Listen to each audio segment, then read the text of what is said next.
Seventh पे commission के बाद ऐसा क्या चीज बदलाव हुआ है जिसके वजह से कि हाँ कि पेंशन में बढ़ोतरी होगी। अगर 2.57 सर्विंग को भी हुआ, रिटायर्ड को भी हुआ, तो फिर इंक्रीज कैसे होगा पेंशन, तो उसका भी फायदा जो है OROP 2 में पेंशन लेने वाले यानी कि जिनका रिवाइज होगा उन पेंशनर्स को मिलेगा। ये भी उनका पेंशन में बढ़ोतरी हुआ है, इस वजह से भी जो है हमारा OROP 2 का रिवीजन थोड़ा सा ऊपर जाने के चांसेस हैं। दोस्तों नमस्कार, वंदे मातरम। दोस्तों स्वागत है आप सबका सैनिक पाठशाला में। सैनिक पाठशाला के इस वीडियो में OROP 2 का जो रिवीजन का फैक्ट है उसके बारे में कुछ चीजें मैं आप सबके सामने रखने वाला हूं। दोस्तों सबसे पहले वीडियो के शुरुआत में ही मैं ये चीज क्लियर कर दूं कि OROP के 2 के ऊपर कोई रिवीजन का डेट कब आ रहा है या रिवीजन होकर के आपको एरियर कितना मिल रहा है, कब मिल रहा है, उसके बारे में बताने नहीं जा रहा हूं। मैं आपको सिर्फ इस वीडियो में यह बताऊंगा कि OROP 2 में अगर रिवीजन होगा, अगर किसी का पेंशन में बढ़ोतरी होगी तो वो किस बेस पे होगी और क्या ऐसे कारण है जिसकी वजह से हमारी पेंशन में बढ़ोतरी हो सकती है। और साथ ही साथ बताऊंगा दोस्तों कि कौन सा एक ऐसा रैंक कैटेगरी है जिसको OROP 2 में बहुत कम फायदा होने का चांसेस है। तो इससे पहले कि इस वीडियो में इन मैटर्स के ऊपर आगे बढ़े, मेरा आप सबसे आग्रह है दोस्तों, अगर सैनिक पाठशाला चैनल को आप सबने सब्सक्राइब नहीं किया है तो चैनल के साथ जुड़े रहने के लिए और भरोसेमंद डिफेंस पेंशनर और डिफेंस सर्विंग पर्सन से रिलेटेड इंफॉर्मेशन को पाने के लिए चैनल को सब्सक्राइब जरूर करें और साथ ही साथ बगल में जो बेल आइकन है उसको भी प्रेस करें ताकि जो भी वीडियो इस चैनल में अपलोड हो उनका नोटिफिकेशन आपको तुरंत ही मिलता रहे।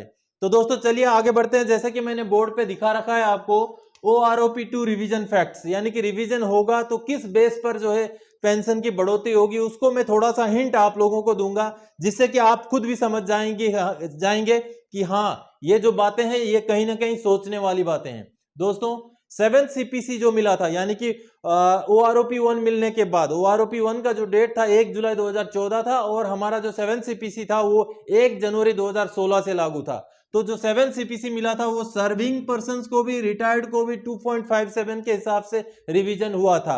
अगर 2.57 सर्विंग को भी हुआ, रिटायर्ड को भी हुआ, तो फिर इंक्रीज कैसे होगा पेंशन, यानी कि सर्विंग भी उतने में ही है और रिटायर्ड का भी उतना ही पेंशन फिक्स हुआ है, तो कैसे होगा रिवीजन। दोस्तों कैसे, मतलब इंक्रीज कैसे होगा, रिवीजन तो होगा लेकिन इंक्रीज कैसे होगा, यानी कि बढ़ेगा कैसे पेंशन। तो इसी सवाल के कुछ जवाब मैं आप सबको समझाऊंगा इस वीडियो में। सबसे पहले तो दोस्तों मैं आप सबको बता दूं जो OROP 1 था, OROP 1 में एक जो सिपाही था, 17 साल वाले सिपाही का जो पेंशन फिक्स हुआ था वो हुआ था 6,665 रुपए। जो सिपाही था उसका हुआ था 6,665 रुपए।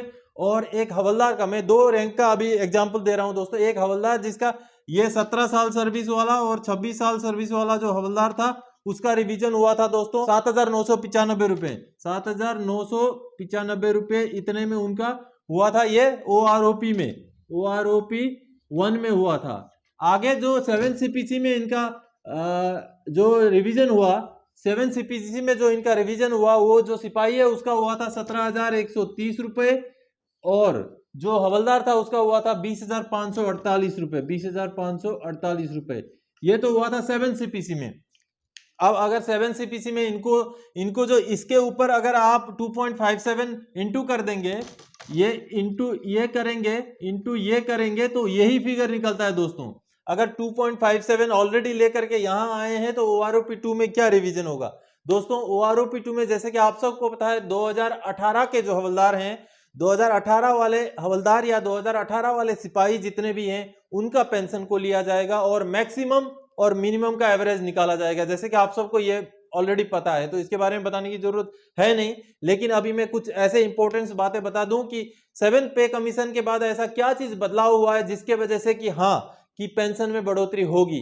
एक चीज मैं आप सबको बता दूं दोस्तों, MSP जो आपका OROP 1 लगा था उसमें MSP 2,000 रुपए हुआ करता था जवानों का, लेकिन OROP 2 जो हमें मिलेगा वो उसमें MSP हमारे को 2,000 के बजाय 5,200 के हिसाब से मिलेगा। तो यहां पर एक बढ़ोतरी हो गई है दोस्तों, जैसे कि आप सब देख पा रहे हैं। अब 5,200 के MSP के हिसाब से पेंशन लेने वाले बंदे के साथ जब कंपेयर होगा तो बढ़ोतरी तो हुई। तो ये हो गया एक चीज। दूसरा दोस्तों OPT फिक्स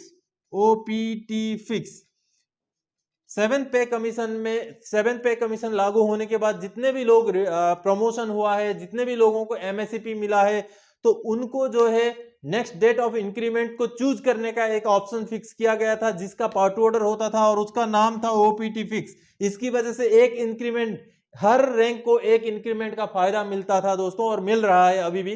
तो उनकी वजह से एक +1 इंक्रीमेंट का एक फायदा 2018 में जो पेंशन आया हुआ रिटायरी है, 2018 में जो पेंशन आया है उसको एक इंक्रीमेंट का फायदा ओपीटी फिक्स की वजह से भी मिला हुआ है। तो उसका भी फायदा जो है OROP2 में पेंशन लेने वाले यानी कि जिनका रिवाइज होगा उन पेंशनर्स को मिलेगा।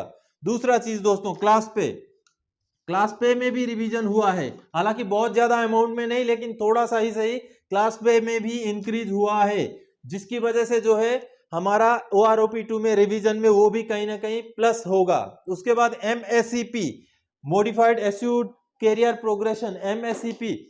अब बताता हूं दोस्तों मैं आपको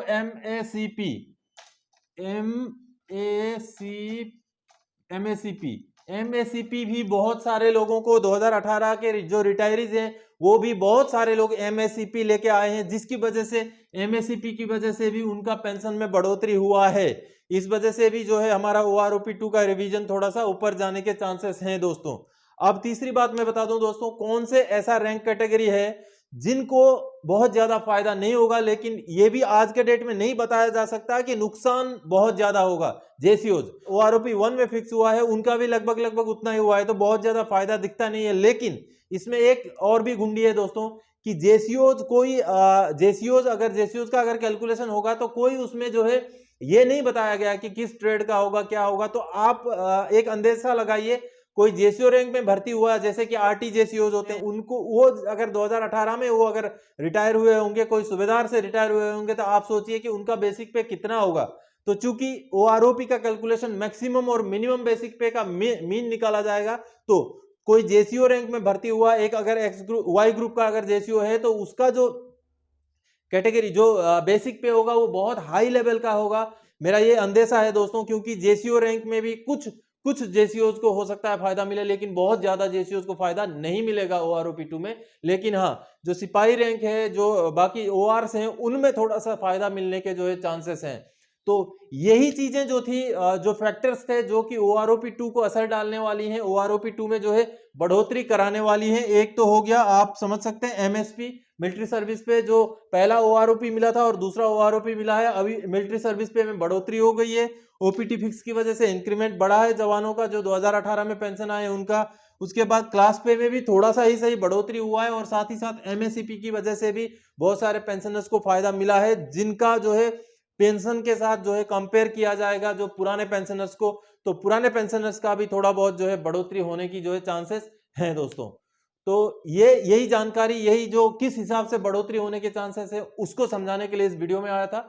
आगे और कोई जानकारीदायक आपसे सरोकार रखने वाला विषय लेके मैं फिर से हाजिर हो जाऊंगा। तब तक के लिए जय हिंद दोस्तों।